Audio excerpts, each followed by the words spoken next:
welcome to this month's FinTech Firebrand. I'm Virginie O'Shea, founder of Firebrand Research, and I'm here to chat to you about this month's FinTech and FinReg news.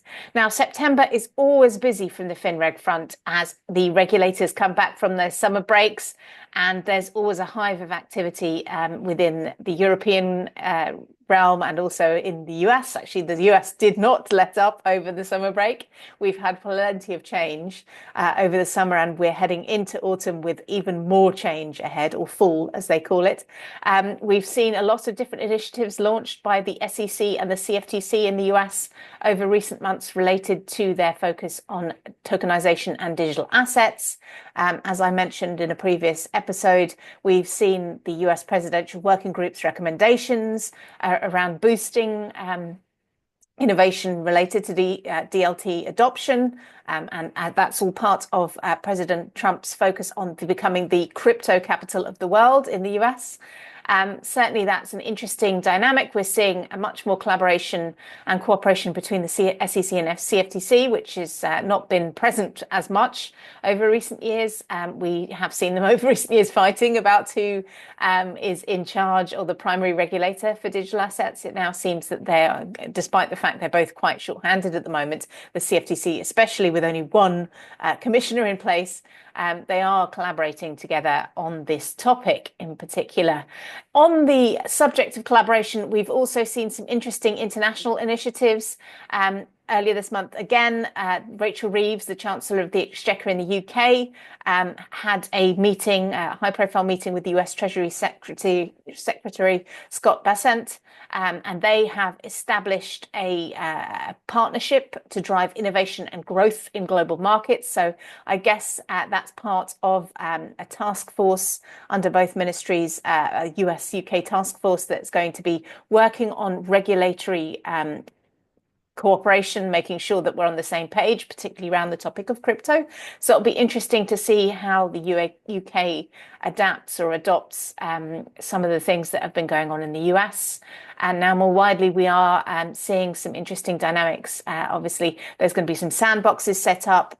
US CFTC Commissioner Caroline Pham said that she believes collateral management is an area where DLT and tokenization and stablecoins will be the killer app for the industry. So certainly that will be an area of focus going forward. We've seen a lot of experimentation on the industry part over recent years. We saw the DTCC do a collateral initiative earlier this year. We've seen Broadridge with their collateral efforts, and we've seen many more as part of different banking institutions focusing on this, as well as some of the market infrastructures. Euroclear and Clearstream in Europe as well are also focusing on it. So certainly expect collateral management to be a big topic. Collateral mobility, as I've mentioned before, is a big topic. So certainly that is an area that is being tied, interestingly, to some of the digital assets and distributed ledger efforts in the US and probably globally. On the more TradFi side of things, the US has also been looking at some reforms. There's a bigger agenda or wider agenda to look at deregulation, or as they call it, right-sizing the regulation within the market. I know that that's been a global initiative, but I think the US is being a little more aggressive in terms of the things that they're looking at. Now, a whole host of different proposals and incoming changes that were approved by the previous SEC in particular are under review. Gensler's proposals were quite unpopular, some of them, with the industry. So certainly there is a lot of leeway there for change. One of the areas that we've seen delayed twice already this year is relating to private markets and transparency around those private markets. So we've seen incoming changes or updates to Form PF being delayed. Now the SEC says that they're going to be delayed further into next year. October potentially, but even they may be adapted or they are under review, so they may disappear at some point. It's interesting to note that there is a lot of a huge push going into getting retail investors involved in private assets, private markets. That poses somewhat of a risk if there's less transparency, especially if regulators are trying to monitor systemic risk in that area. So one to watch, I think, going forward. Certainly in the UK, we've seen the Pisces initiative with regards to private market access for institutional investors. We have seen LSEG get approved as the first Pisces platform operator. So we're going to see much more on the private markets going into 2026, no doubt. In the European climes, we are seeing more progress on T+1. Certainly, there's been industry feedback on the T+1 proposals from the European Industry Committee. They're wading through those at the moment. There'll be some tweaks, updates, further details released later in the year. No doubt around that. In the UK, we're seeing similar progress.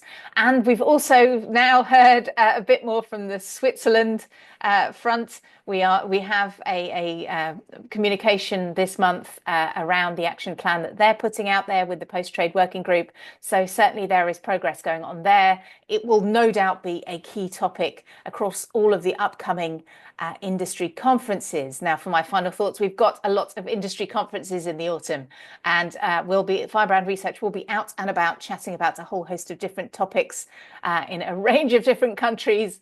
And we're certainly excited to chat to everybody about things ranging from standards, T+1. We're also going to be looking at private markets. We're looking at collaboration as an industry. One of the biggest topics that always comes up at Sibos, which is coming very soon, is related to how the industry can be more collaborative across different demographics. I think we've struggled as an industry with regards to collaboration, especially amongst competing firms.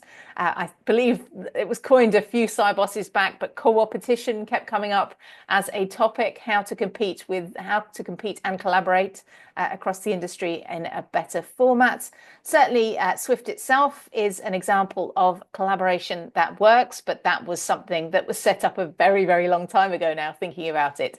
So we haven't seen that many collaborative initiatives get off the ground as well as that particular example. So it'll be interesting to see if we can focus on particular areas that platforms can be built around or services can be built around that are common across the industry. I've written many different thought leadership pieces on the topic of how we develop utilities. Certainly they have had a checkered history, but I expect that to be a huge topic at Sibos, along with all of the buzzwords that we've heard so much this year: agentic AI, the future of digital workforces, digital colleagues, that's certainly going to come up. Digital identity will definitely come up, and we'll certainly see a lot more discussion, as I mentioned, about some of these distributed ledger technologies again. I think a few years ago at Sibos, they were all the rage. I think this year they're going to be back up on the primary stages. So certainly interested to chat to anyone that's there, and I hope you have a great conference season.